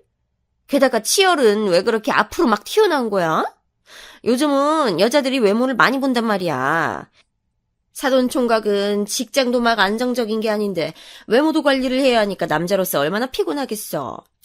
하여간 사돈도 걱정 많으시겠다. 대체 이런 걸 언제 그렇게 하나하나 자대고 줄긋듯이 보고 있었는지 너무 황당한 거예요. 제 동생이 뭘 어쨌다고 이렇게 심각한 얼굴 평가에 스펙 평가까지 받아야 하는 건가요? 너무 불쾌했지만 그냥 넘겼고 며칠을 지나도 이런 부분에서 화가 풀리지 않는 거예요. 그러다 보니 점점 짜증이 났고 남편에게 말을 할까 하다가 하지 않았어요. 그냥 저 조용히 어머니와 만나는 시간들을 줄여나가기로 했습니다. 몇 번 연락이 오긴 했지만 그때마다 다른 핑계를 대고 만나지 않았어요. 그런데 좀 시간이 지나서 어머니가 이상한 행동을 하시는 거예요. 제 카카오톡 상태를 계속 관찰하시기도 하고 조금 시대 감각이 앞서 나가시는 분이라서 그런지 제 SNS를 몰래 훔쳐보다가 걸리신 거예요. 이걸 제가 어떻게 알았냐면 어머니가 그렇게 마트 가자고 조르시던 날 약속 있다면서 제가 어렵게 거절을 했거든요. 그리고 다른 동네에 가서 친구를 만나 수다를 떨고 사진도 찍고 그렇게 스트레스를 좀 풀고 집에 돌아왔어요. 그걸 제가 SNS에 업로드했는데 이건 특성상 이 게시물을 누가 눌러본 건지 뜨거든요. 이날 잠들 무렵에 그걸 다시 확인해봤더니 생소한 어떤 아이디가 저 게시물에 봤음이 보여지는 거예요. 이상해서 이걸 타고 들어가 봤더니 아니 글쎄 그 아이디는 저희 어머니였던 거예요. 떡하니 그 계정에는 어머니 성함 세 글자가 아주 당당하게 찍혀 있었고 프로필 사진에는 어머니가 골프 라운딩을 가서 자랑스럽게 찍어두신 사진이 걸려있더라고요. 제가 모를 줄 아셨던 것 같은데 아니 그럼 걸리지라도 마시던가요. 그 다음날 너무 티나게 저한테 전화를 걸어오신 거예요. 이때부터 본격적으로 전 어머니에게 좀 질리기 시작했어요.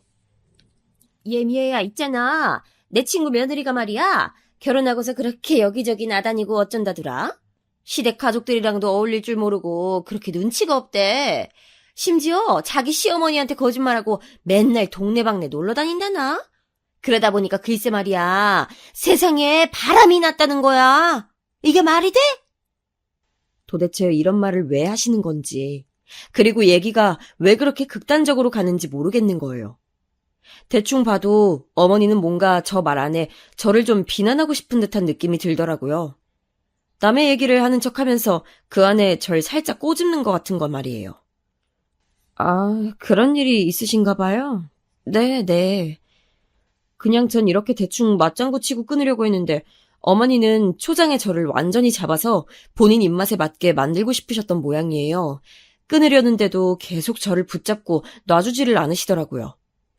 그래서 결혼했으면 시댁이랑 자고로 자주 보고 밥도 먹고 같이 다니면서 배울 걸 배워야 하는 거야. 미애 너도 그래야 하고. 하긴 우리 미애는 안 그러겠지. 그런 막대 먹은 며느리들이랑은 다르니까 말이야. 어른 말 들어서 나쁠 게 하나도 없어. 알지? 뻔히 저는 어머니가 제 SNS를 염탐하고 계시단 걸 다 알고 있는데 제 친구들이랑 놀러가서 밥 좀 먹고 어머니는 안 만나줬다고 저렇게 돌려서 욕하시다니요. 그게 너무 한없이 티가 나서 정말 있는 정 없는 정 다 떨어지는 거예요. 본인 말로는 시집살이를 안 시킨다고 하지만 젊은 시어머니답게 완전 신식 시집살이를 시키는 거나 마찬가지 아닌가요? 이때 저는 이날 전화를 끊고 생각할수록 분해서 제 딴에는 아주 소심한 복수를 하게 됐어요. 다름 아닌 제 SNS를 몰래 들락날락거리면서 하나하나 다 훔쳐보고 있는 그 아이디, 저희 어머니의 아이디 말이에요. 그걸 차단해버렸답니다. 어머니가 제 걸 보려고 해도 보이지 않도록 완전히 닫혀버려서 아무것도 안 열리게 말이에요. 이 사실은 제가 굳이 남편에게 말을 하지 않았는데요. 정말 황당하게도 며칠 지나 남편이 저한테 밥을 먹다 이런 말을 하는 거예요. 미애야, 나 물어볼 게 있는데 참 이것도 좀 웃기긴 한데 말이야. 그게 혹시 우리 엄마 아이디 차단했어? 엄마가 말하지 말라고 했는데 왠지 궁금해서 말이야. 아니, 너한테 뭐라고 하는 건 아니고 진짠지 궁금해서 묻는 거야. 전 정말 이 순간 밥 먹다가 얹힐 뻔해서 그걸 또 어머니는 어떻게 눈치채신 건지 기가 막히더라고요. 그냥 갑자기 아무런 게시물이 안 보이면 그런 줄 아실 것이지 제 거가 안 보이니까 또 여기저기 물어보고 알아보고 다니셨나 봐요. 아니, 난 몰랐는데 엄마가 평소 미애 너 SNS를 보고 있었나 봐. 맨날 보이던 게 갑자기 안 보인다면서 나한테 전화를 한 거 있지? 대충 보니까 이건 아무리 봐도 차단한 건데 차마 엄마한테 말은 안 했는데 그래도 어느 정도 눈치는 채신 것 같더라고. 엄마 딴에는 조금 속상해하는 것 같길래 말이야. 한창 우리 엄마랑 잘 다니고 사이도 좋지 않았어? 혹시 뭐가 불편한 거라도 있어? 그 말에 저는 당장이라도 그렇다고 답을 했었어야 할 것 같은데 마땅히 말을 하지 못했어요. 저도 모르게 어머니에게 크게 잘못을 한 것 같은 마음이 들어서 이렇다 저렇다 말을 못하겠더라고요. 그렇다고 다시 차단한 걸 풀면 너무 티나고 그냥 핑계를 대면서 어렵게 말했어요. 그게 아니라 이제 SNS 그만하려고 해. 어머니한테만 그런 게 아니라 그냥 좀 모든 게 다 귀찮아져서 말이야. 오빠가 오해하시지 않게 잘 말해줘. 이렇게 말은 했지만 이미 전 어머니에게 완전히 마음을 닫게 되더라고요. 근데 그걸 또 기가 막히게 눈치채신 시어머니는 정말 하루가 멀다 하고 계속 저한테 카톡을 보내시고 집에 찾아오시는 거예요. 미애 집에 있니? 내가 지나가다가 빵을 샀는데 이게 너무 맛있어 보이는 거야. 집에 있으면 잠깐 갖다 줄게, 응? 자꾸 이러면서 저를 찾으시니 제 개인적인 생활이 너무 없어지는 것 같아서 힘들더라고요. 외려 전 결혼하고서 우리 친정에도 별로 안 가보고 엄마랑 말도 많이 못 해봤는데 어째 어머니랑 더 시간을 많이 보내고 있는 것 같았어요. 게다가 사람을 그리 편하게 해주시는 것도 아니고 자주 보니까 제가 만만해 보이시는 건지 솔솔 찬게 우리 식구들 험담을 하시는 거예요. 어떻게 제가 있는 앞에서 제 가족 험담을 하실 수가 있나요? 그런데 저번에 보니까 사돈어른 말이야. 한쪽 다리를 살짝 저시는 것 같은데 왜 그러시는 거야? 무슨 사정이 있는 거 맞지? 내가 전부터 물어보고 싶었는데 계속 타이밍을 놓쳤어. 왠지 뭔가 안 좋은 사고가 있어서 그런 거면 속상할까봐 말이야. 그렇게 생각하면 안 물어보면 되는 그런 간단한 일을 어머니는 왜 복잡하게 일을 꼬이게 하시는 걸까요? 전 고민하다가 그냥 말을 했어요. 그게 제가 어릴 때 아빠가 사고를 당하셨어요. 그래서 그때 다리를 저렇게 저시게 됐다고 들었어요. 오토바이에 치이셨다고 하던가. 아무튼 좀 큰일이 있었던 걸로 알아요. 제가 아주 어렸을 적 한 3살쯤에 아빠가 교통사고를 크게 당하셨는데 그 일을 어쩔 수 없이 저도 얘기하고 있더라고요. 근데 그쯤 했으면 됐지 저희 엄마 얘기까지 하나하나 다 캐물으시는 거예요. 하여간 저희 시어머니는 시간이 너무 많고 남아돌아서 그런지 몰라도 남의 일에 정말 관심이 많으신 것 같아요. 엄마 식당 하시는 건 장사 잘 되시는 거야? 저번에 가져다 주신 그 김치찌개 말이지. 아우 너무너무 맛있더라고.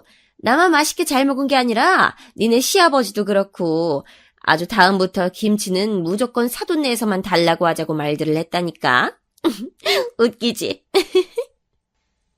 이 말을 들으니 불길한 예감이 드는 게 몇 번 저희 친정엄마가 국이며 반찬 같은 걸 가져다 주신 적이 있었거든요. 근데 그걸 갖다가 어머니를 좀 드렸더니 맛있다고 하면서 엄청 칭찬하셨어요. 그래놓고 한번 어머니가 부탁을 하셔서 전 내키지 않았지만 어쨌든 엄마한테 말을 해서 김치찌개 갖다 드린 적이 있었거든요. 그랬더니 저렇게 계속 자주 갖다 먹을 심산인 양 말씀을 하시는 거예요. 저희 엄마는 친정 부근에서 자그마한 식당을 하나 하고 계시는데 백반집이지만 금액도 아주 저렴하고 아빠랑 둘이서 같이 움직이시거든요. 이모들이 사시는 지방 쪽으로 내려가셔서 식당을 하시다 보니 서울에 있는 저랑은 얼굴 보기 힘든 부분이 있어 늘 아쉬웠어요. 아무튼 그래도 엄마가 음식 솜씨가 꽤 있는 편이라서 그 지역 직장인들한테 인기가 많은 편이라고 들었습니다. 이런 부분이 자랑스럽긴 하지만 엄마의 요리 실력을 그냥 무상으로 누리고 싶어 하시는 어머니의 저런 반응은 마음에 들지 않았어요. 근데 엄마네 식당이 너무 멀어서 말이에요. 저도 가까웠으면 자주 왔다 갔다 하면서 갖다 먹었을 텐데 차로 움직이기 너무 힘든 것 같아요. 그냥 예의상 넘기면서 하는 말인데 어머니는 꽤 진지하신 거예요. 왜? 요즘 같은 때 그런 거 있잖아. 반찬 배달하는 거.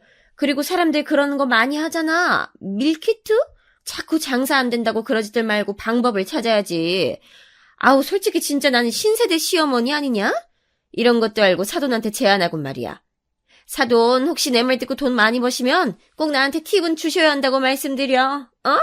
그 실력이 아까워서 내가 하는 말이야. 듣고 얼척이 없어서 속으로 코웃음 치긴 했지만 시간이 지나서 좀 생각해보니까 왠지 좀 끌리기는 하는 거예요. 장사가 잘 되는 편이긴 했지만 실제로 엄마의 그 음식 솜씨를 그 지역에서만 맛볼 수 있다는 게 좀 아쉽기는 했었거든요. 반찬 같은 걸 배달을 한다든지 아니면 국이나 탕 같은 것들은 냉동으로 해서 팔아봐도 괜찮지 않을까 싶었어요. 이런 제안을 엄마한테 했더니 처음에는 귀찮다며 거절하시더라고요. 아이고, 엄마 지금도 얼마나 힘든 줄 아니? 아줌마들 쓰면서 같이 하고 있는데 인건비도 안 나올 정도로 힘들어. 손님들도 많이 줄었고 말이야. 엄마 일거리 더 늘리지 말고 너는 너 살림이나 잘하고 살아. 하지만 왠지 엄마의 이야기 안에 나름 힌트가 들어가 있는 것 같아서 신경 쓰이더라고요. 엄마, 그럼 반찬을 배달하고 그런 건 사실상 여기저기 다 하긴 힘들 것 같고 엄마 김치찌개랑 갈비탕만 냉동으로 팔아보면 어때? 그거 패킹하고 이런 건 내가 알아볼게.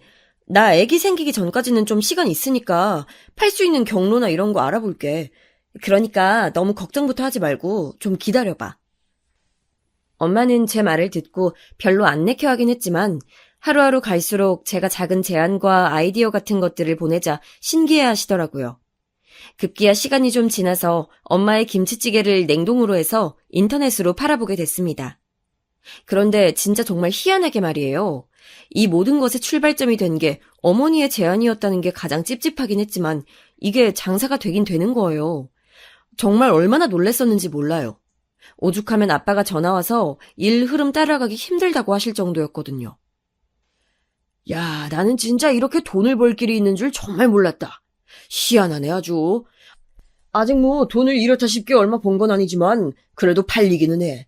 내가 다리가 성치가 않아가지고 이거저거 옮기고 하는 게 힘들어서 그렇지. 진짜 이때 농담이 아니라 정말 조금씩 팔리기는 하는 거예요. 보고 있으니 저도 너무 신기하게 느껴져서 이런 부분을 남편한테 얘기했고 몇 달 지나 약간 수익을 보신 엄마가 저한테 먼저 말씀을 하시더라고요. 얘 미애야, 그래도 이런 거 해보라고 니네 시어머니가 얘기해줬다며. 그러면 적어도 감사 표시 같은 걸 좀 해야 되지 않겠어? 내가 이번에 김치찌개랑 갈비탕 좀 그쪽에 보내드릴 테니까 네가 주소 좀 보내줘라. 엄마 말을 듣고 보니까 그게 맞는 말인 것 같긴 하더라고요. 인정하기 싫고 여러모로 얄미운 구석이 있는 어머니지만 그래도 그렇게 하는 게 맞는 것 같아서요. 당시 저희 시동생이 장가를 가는 바람에 어머니는 아주 바쁘시긴 했지만 덕분에 저랑 왕래가 좀 줄어들긴 했어요. 대신 둘째 며느리인 동서가 제가 이전에 했던 그 피곤한 역할을 대신 짊어지게 됐습니다. 그래서인지 저도 어느 정도 어머니께 조금은 너그러운 마음이 들었고 전화해서 이 사실을 알리게 되었는데요. 생각보다 어머니는 좀 많이 과한 것을 요구하시는 반응이라 약간 화가 나더라고요. 저 어머니, 이번에 엄마가 김치찌개랑 탕국을 냉동으로 좀 파셨다고 어머니께 감사하다고 한 박스 보내주신다고 하시더라고요. 양이 꽤 많은 편이라 동선해 주셔도 될 것 같고 어머니 댁에 김치냉장고 있으니까 거기 넉넉히 넣어두시고 드시면 될 거예요. 이렇게 말씀을 드리면 어머니는 당연히 이 정도는 충분하다고 하실 줄 알았어요. 그도 그럴 것이 엄마가 아주 꽉꽉 양을 채워서 한 팩에 12,000원 하는 것을 60봉을 넣어서 보내드리는 거였거든요. 이 정도면 엄마 딴에 통 크게 쓴 것 같은데 어머니는 좀 천박한 표현을 써가면서 무시하듯 말씀하시는 거예요. 어머 세상에, 그래도 어머니 돈 좀 버시지 않으셨어? 그거 그냥 한 박스 보내고 퉁치시려고? 아유, 이런 아이디어를 어딜 가서 누가 준다고. 그냥 몇십 팩 보내시고 입 싹 씻으시는 건 좀 깬다. 나라면 얼마 벌었는지도 공개하고 적어도 거기서 50대 50은 드릴 텐데.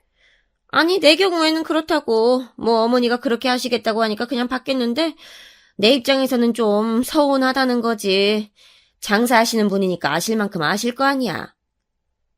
너무 대놓고 우리 엄마를 짠순이 취급하듯 좋은 장사 팁 얻어놓고 모른 척한다는 식으로 말씀을 하시는 거예요. 물론 좋은 아이디어긴 했지만 그것도 어디까지나 기본 재료가 되니까 빛을 발했던 거 아닌가요? 우리 엄마가 요리를 잘하기도 했고 그걸 인터넷에 올려서 팔고 관리하고 하는 건 제가 거의 다 도우다시피 했단 말이에요. 어머니는 아이디어를 주시는 것 외에 다른 것 아무것도 없었고 그냥 그 일이 착착 진행되는 것만 보셨으면서 저렇게 생색을 내시더라고요. 심지어 그 말을 저희 남편한테도 하셨던지 남편도 밥 먹다가 저를 살짝 긁는데 결국 저희들 둘도 크게 싸우게 됐어요.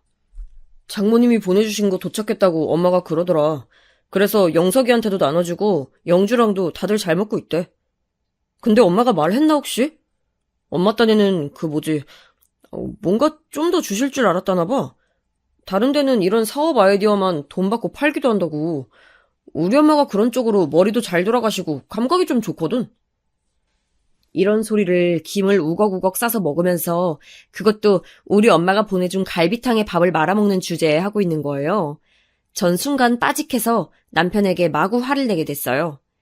남편과 연애하고 결혼한 이래 제가 그렇게 화를 내본 적은 없었던 것 같더라고요.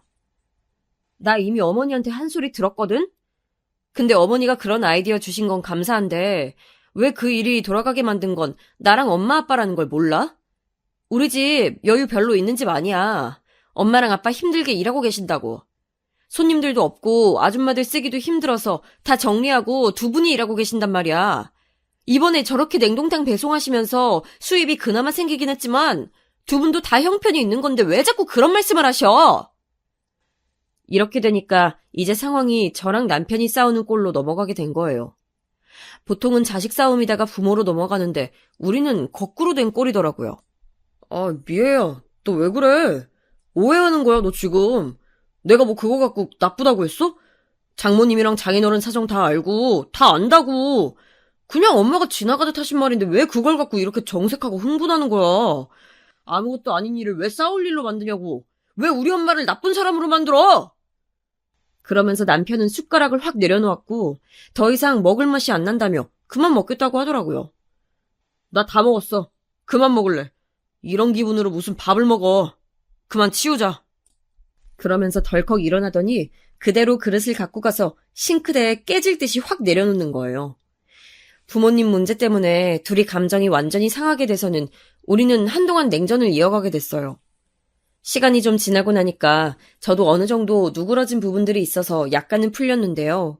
갑자기 어머니가 저희를 호출하시더니 밥을 먹고 가라는 거예요. 솔직히 저희 어머니는 약간 저한테 삐져 있으셔서 한동안 연락을 안 하셨는데 이렇게 연락을 하신 데는 다 이유가 있었더라고요. 바로 동서 때문이에요. 새로 결혼해서 들어온 둘째 며느리인 우리 동서와 어머니가 아주 제대로 틀어지게 됐습니다. 이날 밥 먹으면서 절 붙잡고 얼마나 동서욕을 하시던지 진짜 귀가 아프다 못해 피가 날 지경이었어요. 걔는 말이야 있잖아. 아주 애가 정신머리가 썩었어 진짜. 저번에 나한테 눈 똑바로 뜨고 대들더라니까. 아우 내가 진짜 영석이를 덥석 장가보내는 게 아니었어. 아 유정이 걔는 진짜 미애 너랑 차원이 틀리다니까. 애가 또 얼마나 사치는 심한지 지네 친정 잘 산다고 그거 믿고 내가 우습게 보이는 거지 아주. 대충 제가 알아듣기로 우리 동서는 친정이 좀 여유 있다고 들었거든요. 그래서 상견례하고 예단하는 것부터 어머니랑 그쪽 집이랑 아주 기싸움이 심했어요. 신혼집도 친정 가까이 얻어달라고 하는 바람에 싸움이 만만치 않았고 어머니는 아들 빼앗긴 기분이라고 계속 우는 소리 하시고 난리도 아니었거든요. 하지만 제 입장에서 볼 때 좀 웃긴 건 어머니는 그날 이후로 동서 앞에서는 싫은 소리를 못 하시더라고요. 동선의 친정엄마 성격이 장난이 아닌 듯 했어요. 지 엄마 닮아가지고 아주 독해 빠졌더라고. 그 엄마 말이야. 아니 집에 돈이 많으면 뭐해? 사람이 교양이 없잖아, 교양이. 우리 집에다가 막말해대는 거 봐. 돈만 처만치 행동이나 말하는 건 아주 천에 빠졌어. 진짜 그 옆였네. 가만 안 둘 거야. 우리한테 직접적으로 말하신 건 없지만 아마도 동선의 친정엄마랑 한판 붙으셨던 것 같은데 그 뒤로는 꾀갱하고 밀렸던 모양이더라고요. 그러니 동서도 자기 시어머니 우습게 보고 말을 귓등으로도 듣지 않는다나 봐요. 할 말 다 하고 전화도 다 무시하고 성격이 보통 아니더라고요. 오죽하면 저도 시댁에서 동서랑 마주친 적이 별로 없을 정도예요. 그기 집에 진짜 시애미를 뭐로 알고 말이야. 아휴, 진짜 내가 며느리 하나 없는 셈 쳐야지. 이건 뭐 다 거꾸로 가는 세상이라니까. 시집살이 다 옛말이지. 이젠 며느리들이 시어머니 시집살이 지키잖아. 내가 아주 한이 돼서 못 살겠다고. 일단 이렇게 화를 내는 건 둘째치고 불똥이 미묘하게 저한테 튀는 느낌이 들었어요. 마침 김장철이기도 했지만 이상하게 어머니가 김장하자는 말을 안 하신다 싶었거든요. 그냥 올해는 넘어가시려나 생각하고 있던 차에 불쑥 이상한 얘기를 하시는 거예요. 얘 미애야, 사돈어른 말이야. 이번에 백포기 하시는 거 맞는 거지? 우리 엄마 얘기가 갑자기 왜 나오는 건가 해서 전 눈을 둥그렇게 뜨고 어머니를 쳐다봤어요. 저희 엄마 말씀이세요? 어떤 걸 말씀하시는 건지... 김장이요? 김장할 거란 얘기를 대충 엄마에게 스쳐가듯 듣긴 했지만 이걸 우리 어머니가 어떻게 알고 물으시는 건지 의아했어요. 그런데 생각지도 못한 흐름으로 어머니가 얘기를 끌고 가시는 거예요. 우리 집은 백포기면 된다고 말하긴 했거든. 그 이상까지는 우리도 넣을 공간도 없고. 암튼 그 정도면 딱 적당할 것 같아. 뭐 김치 한두 번 해본 분 아니니까 그 정도야 다 알아서 하시겠지.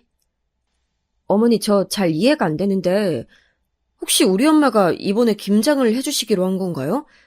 저 엄마한테 그런 얘기 못 들었는데? 그러자 어머니는 진짜 정말 별일 아니라는 듯 아주 대수롭지 않게 말을 하시는 거예요. 아, 못 들었구나. 내가 이번에 김장 부탁드렸거든. 너도 알다시피 나 손목도 안 좋고 몸도 아주 골병나게 생겼거든. 이제 골프 치는 것도 하기 힘들어서 때려치려고 해. 근데 또 김치는 남이 담궈준 게 제일 맛있잖아. 이걸 아무한테나 맡길 수도 없고 사돈이 워낙 음식 솜씨가 좋으니까 말이야. 그래서 내가 부탁드렸더니 알겠다고 하시더라고. 그리고 말이 나와서 말이지 나한테 신세 지신 것도 있잖아. 아니 뭘 우리 엄마가 어쨌다고 본인한테 신세진 게 있다는 건지 그걸 또 딸인 제 앞에서 무슨 빚을 받아내는 마냥 말씀을 하시는 건지 웃기더라고요. 이 말의 뉘앙스는 결국 우리 엄마한테 전에 그 냉동 음식 파는 팁 준 거, 그 아이디어만큼 충분히 계산을 못 받았다는 얘기였어요. 이때 저는 표정 관리도 안 되고 어머니가 뭔데 우리 엄마한테 그딴 일을 시키나 싶어서 너무 불쾌하더라고요. 제가 하도 인상을 쓰고 있으니까 분위기를 눈치챈 남편이 저를 일으켰고 그렇게 우리는 집으로 돌아오게 됐어요. 우리 차에 타서 안전벨트를 하자마자 저는 곧장 엄마에게 전화를 걸었어요. 아주 옆에 있는 남편 들으라는 듯이 얘기를 했답니다. 엄마, 우리 엄마한테 김장해달라고 부탁받았어? 나 이거 처음 듣는 얘긴데 이게 다 뭐야? 그러자 엄마가 떠듬떠듬 본인도 썩 내키지 않는다는 투로 말을 하더라고요. 아, 들었어? 그래, 니네 시어머니가 나보고 김장김치 100포기만 해달라더라. 아유, 나도 듣고 얼마나 당황스럽던지. 그래도 말이야, 그렇게 직접 전화해가지고 서운하네 어쩌네 할 줄 몰랐어. 대놓고 전화 와서 그렇게 말을 하는데 나도 별 수 없이 그냥 듣고 있었다니까. 이 말을 들으니까 정말 속이 부글부글 끓는 거예요. 엄마가 덧붙이는 말들도 너무 힘없어 보여서 짜증이 나고 말이에요. 내가 이번에는 해드리는데 다음엔 안 된다고 네가 좀 둘러서 말해봐. 아무래도 지난 일을 섭섭해하시는 것 같길래 내가 뭐 돈을 더 드릴 수도 없고 그냥 이렇게 하는 거야. 대신 가져가는 건 니네 시아버님이 내려오시던지 해서 가지고 가시라고 해. 우리가 그것까지는 못 해드리니까. 이러니 제가 화가 안 날 수가 있나요? 실컷 저한테 동서며 동선의 친정엄마 욕해대실 땐 언제고 우리 엄마는 만만한 건지 어디 사돈한테 김장 100포기를 부탁하느냐고요. 저는 옆에 있는 남편 들으라고 아주 큰 소리로 말을 했어요. 엄마 미쳤어? 엄마가 왜 그런 거래? 하지마! 몸도 안 좋고 식당 일도 바빠서 지금 같이 도울 사람도 없는데 무슨 우리 어머니네 김치를 100포기나 하냐고! 엄마네 식당 김치 하는 것도 충분히 양 많을 텐데 뭘 더해? 됐어, 하지마! 그리고 엄마 김장할 때 내가 내려가서 도울 테니까 엄마 아무것도 하지마! 남편은 운전하면서 내내 자기 엄마 얘기가 나오니 불편했는지 눈을 힐끔힐끔 돌리면서 절 쳐다보더라고요. 하지만 답답한 우리 엄마는 한사코 고집을 내세우는 거예요.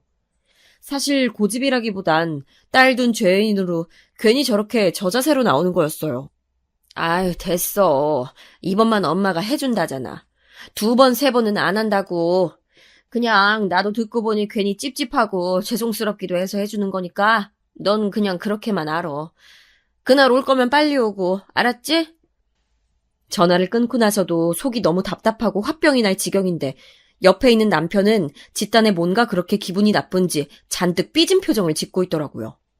저한테 지가 더 짜증을 내는 거예요. 미애야, 아무리 화가 나도 그렇지 어떻게 내가 바로 옆에 있는데 그래. 나 들으라고 장모님한테 전화해서 우리 엄마 욕하는 거야? 건드릴 게 따로 있지 부모님을 건드리냐. 이러니 결국 보기 좋게 우리끼리 완전 강아지 싸움이 될 수밖에 없었어요. 와, 웃기고 있다 진짜. 이거 누가 먼저 시작한 건지 아직도 분위기 파악이 안 돼? 반대로 우리 엄마가 어머니한테 김장 100포기 시켜놓고 있으면 그거 보고만 있을 거야? 너무 어이없다. 본인 일 아니라고 지금 막말하는 거야?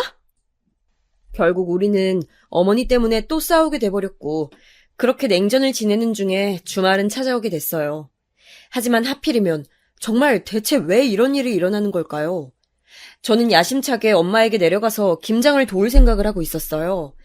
기왕 엄마가 한다고 저렇게 고집을 부린다면 내가 따라가서 같이 도와주기는 해야겠다, 이렇게 말이에요.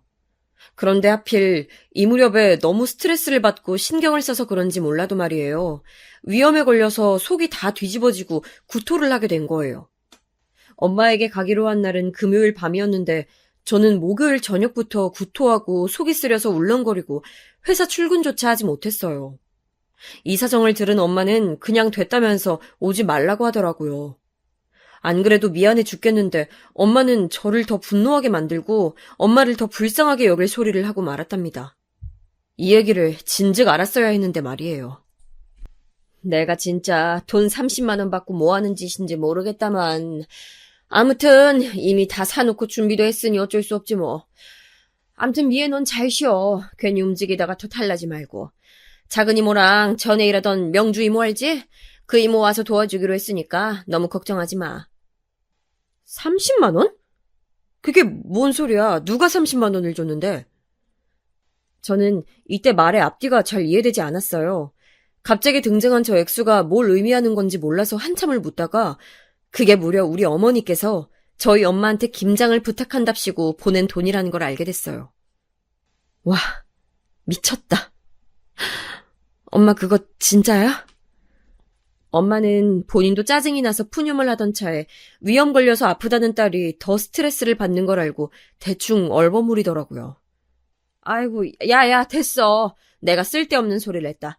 전화 끊어 그냥. 쉬어. 알았지? 그러고 전화를 툭 끊어버린 엄마를 보니 이제 저는 이판사판이 되어버렸어요. 좀 더 참았어야 했는데 못 참고 어머니한테 전화를 걸어서 마구 따지게 됐습니다.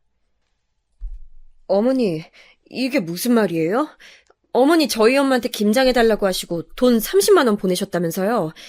아니 정말 너무하신 거 아니에요? 누가 김장을 그 돈에 남한테 맡겨요?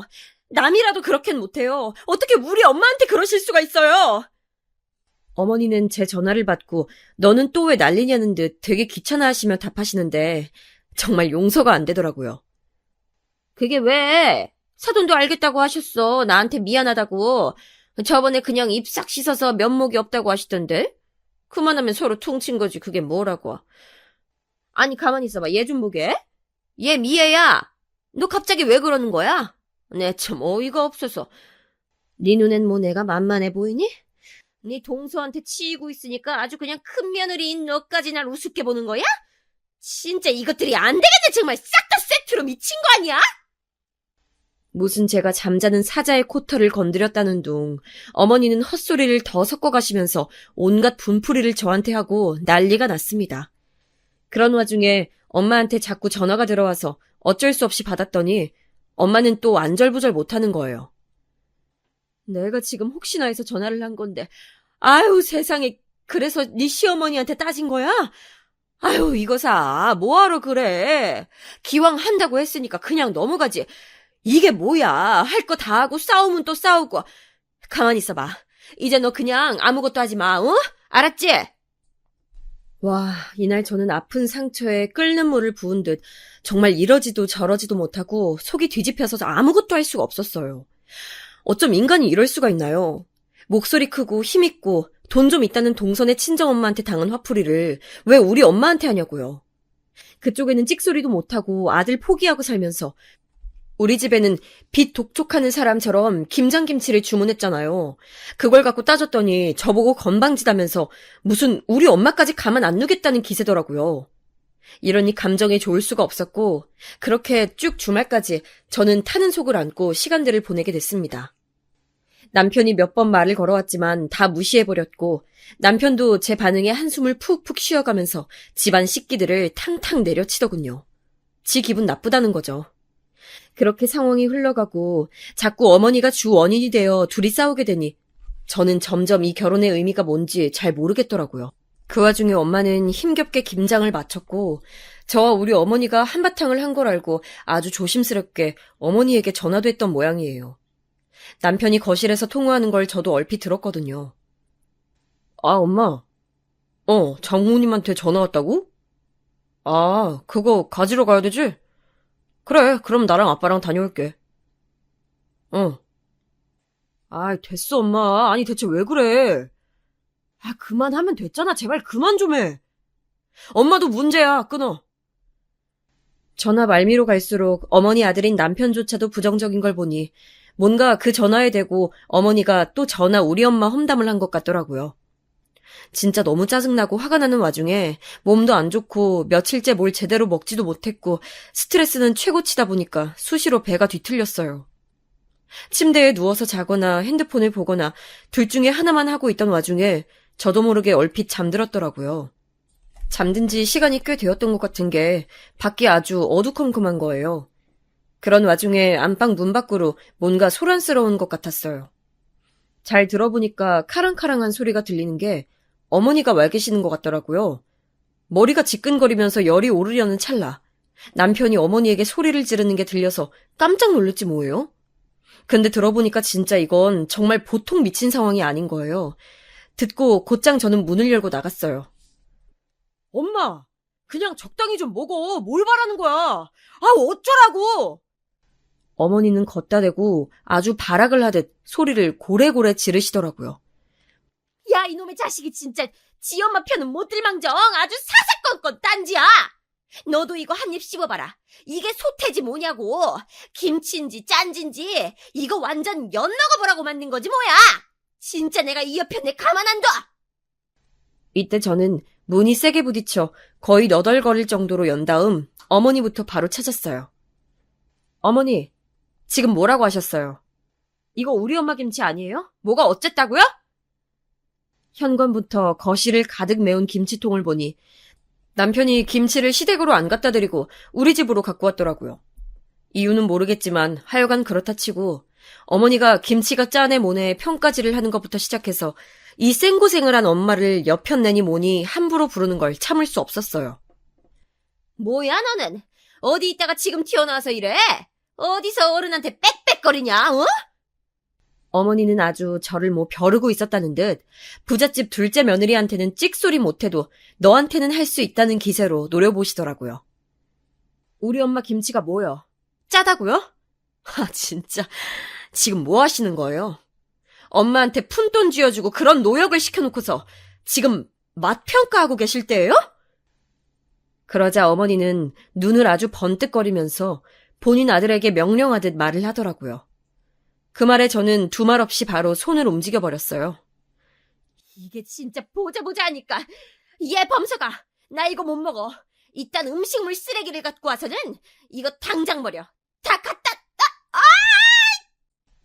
저는 곧장 열려있던 김치통 속으로 손을 넣어 방금 시모가 개걸스럽게 한 줄기 뜯어먹었던 배추김치 한 포기를 들었고 그걸 바로 어머니 쪽으로 내팽겨쳤어요.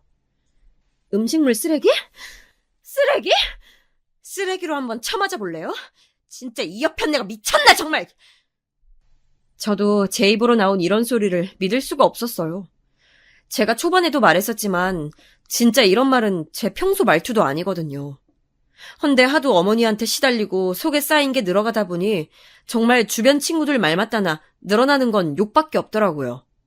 그나마 욕을 안 한 게 다행이라고 보는 게 좋을까요? 얼굴을 살짝 어긋나면서 떨어지긴 했지만 묵직하게 갈라진 배추 포기는 귓부분과 머리를 스치면서 뻘건 속을 묻혀버렸고 어머니는 순간 얼얼했는지 눈도 못 뜨시더라고요. 바로 저에게 반박하며 뭐하는 짓이냐고 소리를 지른 건 남편이었고 어머니도 그제서 손을 들어 저에게 때리려는 듯한 제스처를 취하시는 거예요. 근데 그래놓고 공중에 손이 떠있는 채로 부르르 떠시는 걸 보니 차마 직접 건들기에는 본인도 겁이 났던 모양이에요. 저는 어머니 들으시라고 한마디 했어요. 더 얘기할 것도 없고 이 김치도 어떻게 하시던지 저 상관 안 해요. 근데 진짜 저 어머니 며느리 자리 못 해먹겠네요. 동선애는 그렇게 으리면서 어쩜 우리 집에는 이렇게 갑질을 해요? 뭐 음식물 쓰레기? 와 진짜 졸렬하기 짝이 없네. 평생 쥐새끼처럼 돈 많은 동선에 발 발기고 을질이나 당하면서 사세요. 주제도 모르고 어디 정도껏 욕심을 부려야지. 머리가 아주 돌아버렸나 진짜. 그러고 전 안방에 들어가서 제 물건들을 가방이나 통장 이런 것들부터 챙기고 있는데 당연히 어머니와 남편은 가만히 있지 않죠. 쫓아 들어와서 다시 말해보라고 난리들을 피우는데 됐고 이혼이나 하자고 하고 나와버렸어요. 이날 아무런 상관도 없이 그냥 저희 집에 김치통 내려주시고 시댁에 가 계셨던 아버님이 나중에 연락이 왔어요. 평소 아버님은 바쁘시기도 하고 저와 접촉이 별로 없지만 비교적 저한테 잘해주셨던 분이거든요. 그네야, 그러지 말고 네가 좀 네 어머니 불쌍하게 봐주면 안 되겠니? 내가 그날 네 어머니한테 아주 뭐라고 야단을 쳤어. 어떻게 사돈이 해다 주신 음식을 갖다 그렇게 취급하냐고 말이야. 네 어머니 지금 많이 반성하고 있으니까 네가 좀 받아주면 안 되겠어? 그래도 범석이랑은 잘 살아봐야지. 대뜸 그렇게 이혼이란 얘기를 아무렇지 않게 하면 어떡하냐. 아버님의 말씀을 들으면서 어느 쪽으로는 누그러지는 부분도 있기도 했지만 그게 제 어그러진 마음을 완전히 꼿꼿하게 펴줄 순 없었어요. 엄마는 어쩌다가 일이 이렇게 된 거냐고 속상해하시다가 차마 제가 말할 수 없어 참고 있던 이 모든 얘기를 다 했어요. 듣고 나서 엄마도 많이 분하셨던지 저한테 이래라 저래라 얘기는 못하시고 속상해하고 계세요. 그걸 보니 더더욱 저는 이제 그 집 며느리 자리로 돌아가고 싶지 않아요. 어머니 아들과 한 집에서 살고 싶지 않고 이대로 찢어져 남과 남으로 갈라서는 게 맞다고 봅니다. 이대로 조금의 변동도 없이 묵묵히 이혼을 진행해 나갈 계획입니다.